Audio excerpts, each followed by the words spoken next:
You're listening to Soundside. I'm Libby Denkman. It's still raining right now in the Seattle area. And after a hard news week, all I want to do is grab a blanket, pop into my comfiest chair at home, flip on a cozy light, and curl up with a page turner.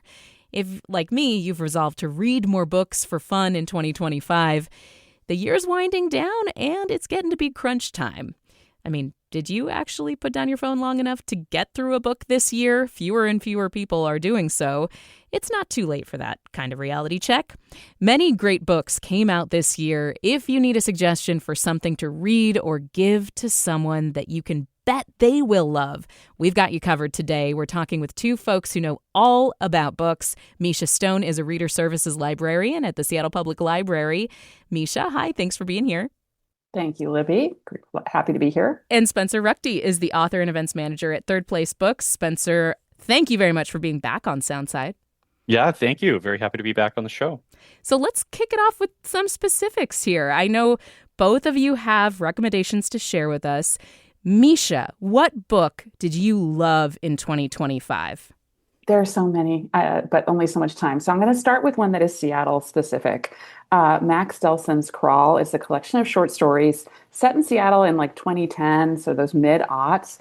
And most of the stories are told from the perspective of transmasculine characters. And there's just so many Easter eggs in here of Seattle spots, songs of that time. But I'm just going to read one line because we've been through a week, right, with weather. This is in the story, The Bubble.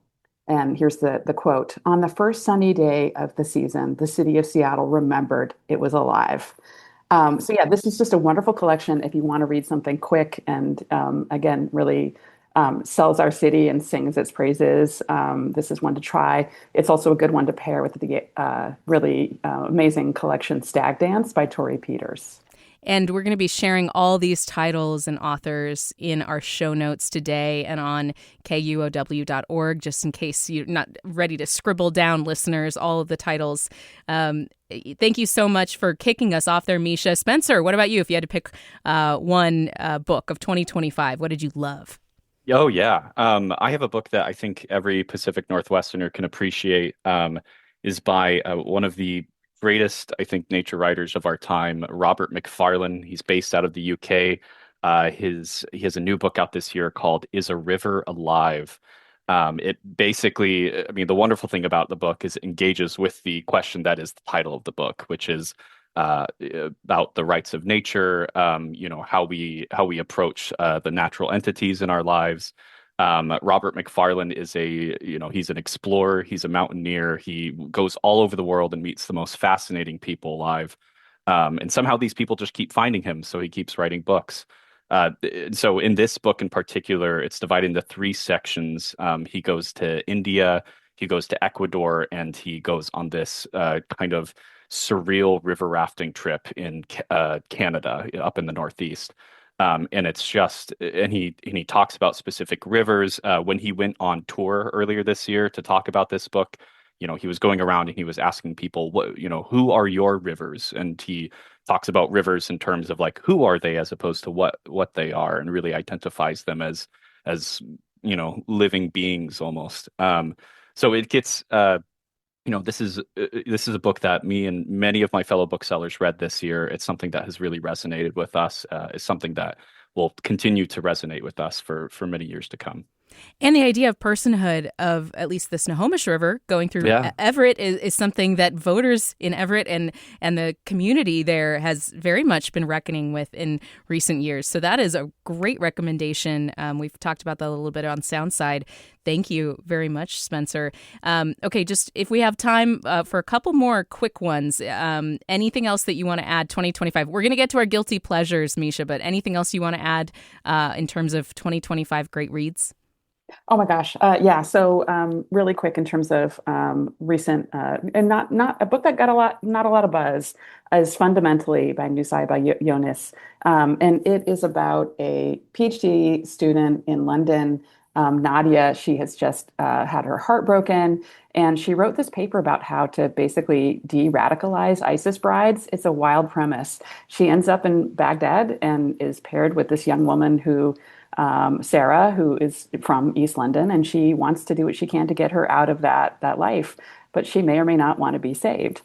So if you like a messy heroine, if you read Big Swiss by Jen Began last year and really loved it, this is the kind of book that, again, just is a dark comedy, throws you into this situation that seems improbable and makes you care deeply about all these characters and all of their messy glory.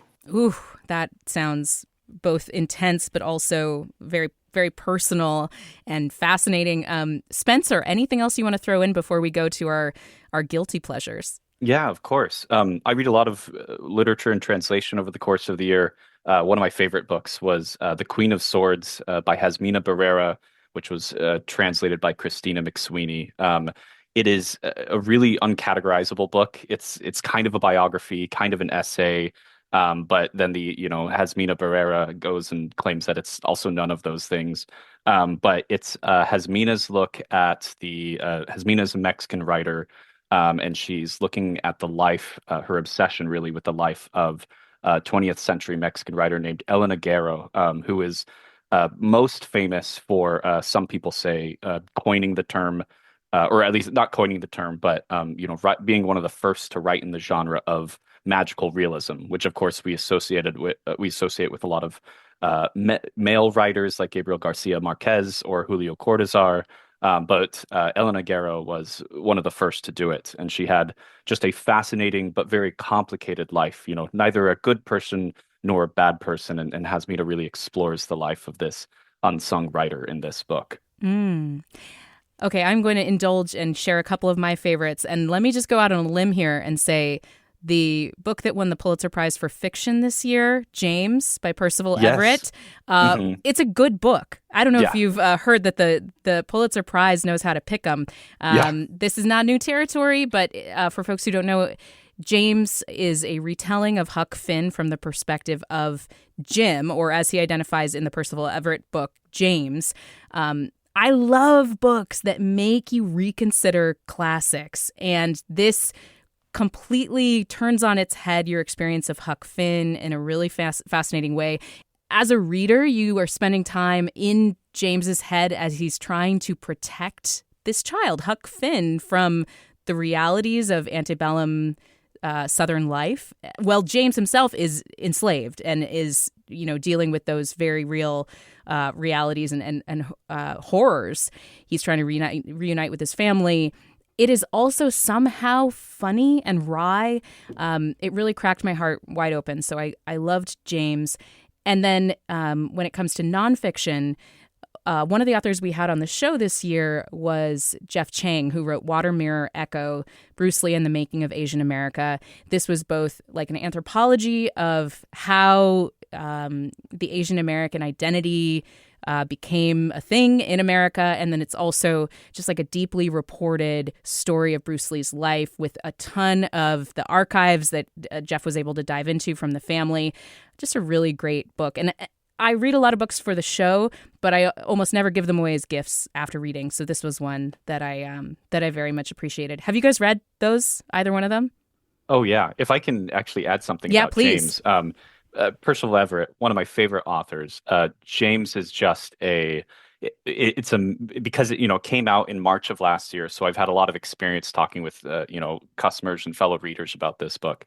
And one of my favorite things about that book is it is a wonderful novel for people of nearly every age. If someone comes and asks for a recommendation for their grandmother who loves historical fiction, I can give them James. If someone is just getting it, if someone is 18 and just getting into, literary fiction, I can give them James.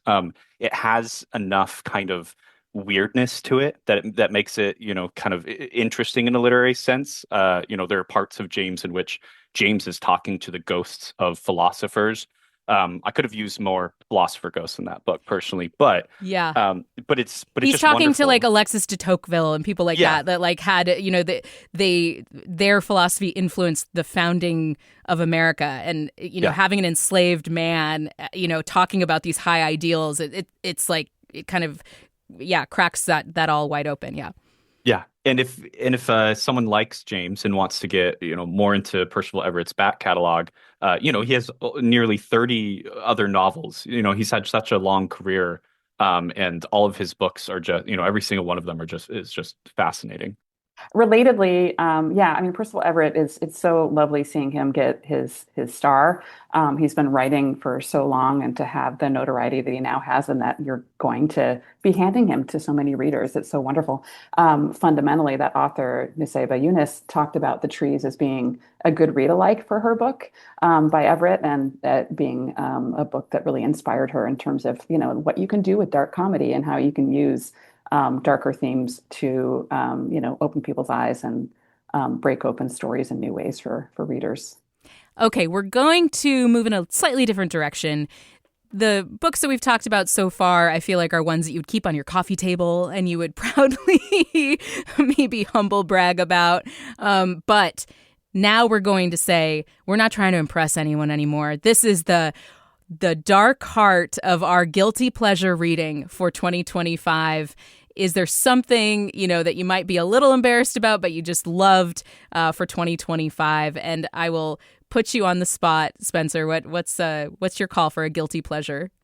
Oh yeah. And I can't technically call this a guilty pleasure. I don't feel a ton of guilt about it.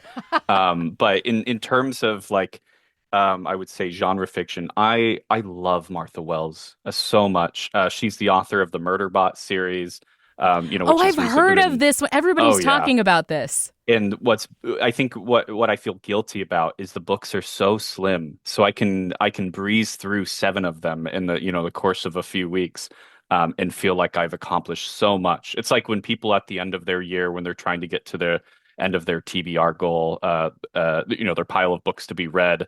A lot of cunning readers will just put a bunch of poetry at the end, and so then they're just stacking like 10 books of poetry right at the between December 15th and January 1st. Some people might call that cheating. Some people might, but poetry is wonderful. But yeah, I would say that's the only reason I would feel guilty or call Martha Wells a guilty pleasure, because her books are just so they're just very fun. They show a fleshed out future out in space that isn't necessarily, she doesn't get too much into world building in a way that like bogs the story down. She's just she's so intelligent and so fun to read. Misha. Okay, Spencer went with genre fiction, which is a great pick, although, again, not really like an embarrassing or guilty pleasure read. Misha, what do you have for me? Can you raise the stakes here? Okay, I don't know if you'll call it raising the stakes, but it actually works. It's vampire novels. So yes! I don't actually believe in guilty pleasures. I'm a reader's advisor. We are here for everyone. We want to validate everyone's reading enjoyment. But vampire novels, they're seen as throwaway, but they can do such interesting things. 2 vampire novels that came out this year that just blew me away and also had so much emotional depth. Coffin Moon by Keith Rawson, which is set in Portland in the 1970s. And it's about a Vietnam vet and his niece who go on a revenge quest after some family members are killed. It's intense. It reads like a thriller. But it just has so much heart, and it will absolutely wreck you. And then Stephen Graham Jones' The Buffalo Hunter, which is a historical novels told with 2 storylines about a Blackfeet man who is telling his story to a Lutheran pastor. He never calls himself a vampire, but as the story unfolds, you see the ways in which vampirism is prevalent both in our history and in this man's experience. And it's just so rich, so dark, so incredible.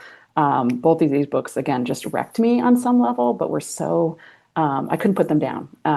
So yeah, there's nothing guilty about reading some wonderful vampire novels. The algorithms believe I will love The Buffalo Hunter. So I'm taking this as a sign that I need to pick that up next. I will go with something that I felt was a truly guilty pleasure, which was a novel about a reality show that I read this year. It's called The Compound by, I'm going to mispronounce her name, but Eiling Rawle, I believe, or Ailing Rawle, Rawle.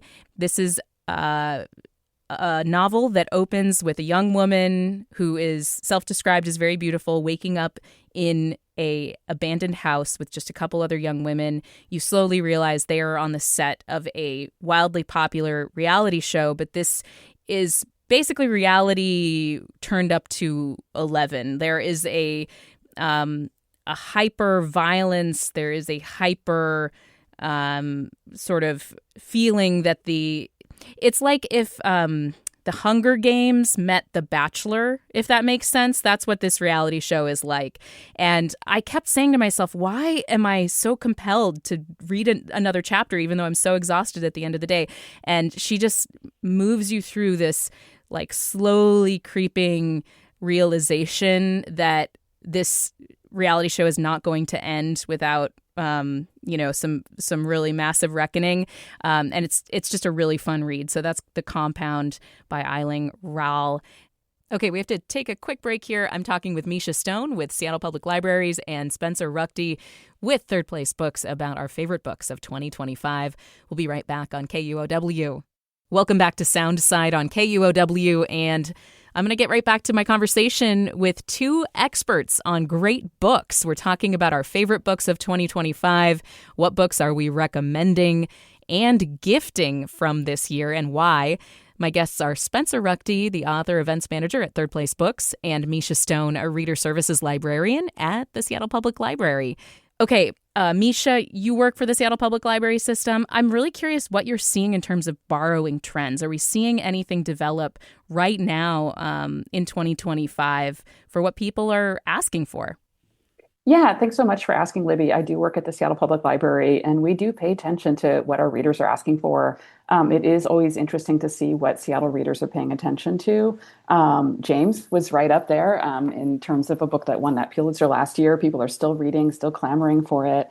But people really pay attention to local authors. So in our top 10, in terms of like physical checkouts of fiction, Storybook Ending by Moira McDonald, a debut novel by Seattle Times columnist that is just a love letter to bookselling and to Seattle itself. Moira came on the show to talk about it. Yeah. Yeah. I bought it for 3 people on my list this year. Lovely. Yeah, it's beloved on so many levels, and that one did really well. So Far Gone by Jess Walter, so Spokane author about inspired by the Ruby Ridge and religious fundamentalism. He's just a really funny writer, so he brought humor to this really dark and intense subject. And then in terms of nonfiction, One Day Everyone Will Have Always Been Against This by Omar El-Akkad, Portland author who just won the National Book Award, was huge for us. And then Wild in Seattle by David B. Williams, as well as On the Hippie Trail by Rick Steves. People pay attention to what wins awards. People pay attention to what other people are talking about. Additionally, we just have other ways that we hear from readers. We have a personalized reading list service called Your Next 5 Books, where people write into us and tell us what they love, what they are looking for. We get a lot of requests for science fiction and fantasy, for romantasy. As you might imagine, that's huge this year. For horror, for dark academia. We also get a lot of requests for books with queer representation and by voices of color. Spencer, are you seeing the same sort of trends at Third Place when it comes to some of those popular titles that are rising to the surface that Misha just shared from the library? Oh yeah, absolutely. We really, we really value and cater to our local authors. Often those are the authors who we're also hosting events with, so naturally garner more sales because of the attention that those events receive and the media placement, those books receive from those events. And so, some of our best-selling books this year include like Thomas Konstam's Supersonic, which came out in February. Like Misha said, Storybook Ending was a big deal for us. The things that we see kind of, because of course we're a for-profit business. We're selling these books to the public. Some trends that we've been seeing too this year are publishers are producing a lot more books with in hardcover editions with sprayed edges. They sometimes call these deluxe editions. And it's that's funny like with the gold gilt on the edge of the page. They come in all kinds of colors now. You would be, very surprised to, walk into any given bookstore, and because now it's not just, that the sprayed edges and kind of the objectification of the book has done wonders for bookstores. But it's not just romantasy and romance books and fantasy books that are getting this treatment. Now it's also a lot of literary fiction and classic literary fiction. For example, there's a deluxe edition of Fahrenheit 451 that just came out this year. You could also buy a compendium of all 4 volumes of My Brilliant Friend by Elena Ferrante, Oh, which so many people love that series. amazing. I love that series. In fact, it was one of the first things that my now fiance and I read together. But you can buy all 4 volumes in this huge brick that has, purple or pink and blue sprayed edges for $65. I can't really get anyone to buy it, but I'm trying my best.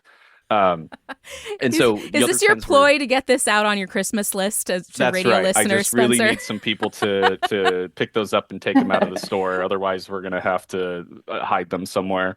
But it Um, really kind of speaks to the idea, like you said, the objectification of books, that there yeah. are certain titles that people want to have those special physical copies and that relationship with. And even as so many of us, I read a lot of books on Kindle these days, but even as so many of us read on our screens, there is something so satisfying and so emotional about having just a really beautiful book to Oh, have and to hold. absolutely. Yeah.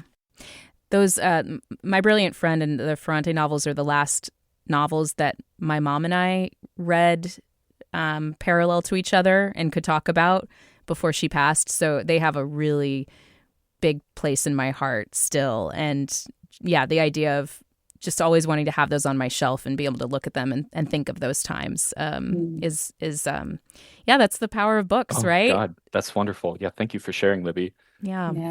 Yeah. Before we go, we are in an audio studio right now. I'm talking to you from an audio studio. I, for some reason, have never gotten into audiobooks. Is that something that you are into personally? Is that something that, for example, the library participates in? Misha, what's your take on audiobooks? Audiobooks are absolutely reading. Let's just settle that bet right now. That's like continually needs to go away. Audiobooks are reading. I personally love to listen to music while I'm reading, so I don't actually do a lot of audiobooks, but I work with so many readers and work with colleagues who love audiobooks because they can do it while they're walking their dog. They can do it while they're making dinner. And there are so many amazing productions now with voices, with wide casts. I think that it can be a really marvelous way to experience reading and story. And we provide so many different ways to access that with our, online Libby accounts. Yeah, that the The sky's the greatest limit in named terms of app of all yeah, time, of The best course. name. Yeah. Yes. yeah, and it's got a great logo too. I have to say, the Libby app. Download that now. What do you Spencer, want to share? Spencer, are you an audiobook person? I am actually. Usually because I'm always reading like 7 books at a time, I'm typically listening to at least one audiobook of those 7. And I am always using the Libby app through the Seattle Public Library. So, shout out to them. Sometimes I'll switch off and use Libro.fm. They're actually they're a nationwide company, but they're a Seattle-based company.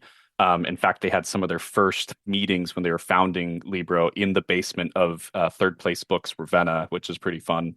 But so I kind of go back and forth between those two, but I typically read nonfiction because with fiction, there's so many characters and character names. If I zone out for like 10 minutes, suddenly I have no idea where I am. I recently listened to the audiobook of Karen Howe's Empire of AI, which Karen, the journalist, reads herself, and it is phenomenal. It just breezes through it. It's recent history about Sam Altman and the founding of OpenAI, and just how that company's tendrils have reached out and impacted almost every part of our lives now. And it's just so good, and so highly recommend in audio. Before we wrap here, I do want to make a shout out to Soundside, our show as a team. We have voted for the greatest book by a local author of 2025, and the results are in, and it's actually Ken Jennings' compilation of his connections puzzles, which I am telling you Ken came in, was talking to me about the book, was talking about his Jeopardy hosting, everything like that. And I looked at this copy of this puzzle book and I thought, this is nice. It kind of sat on a desk in our office space for a little bit.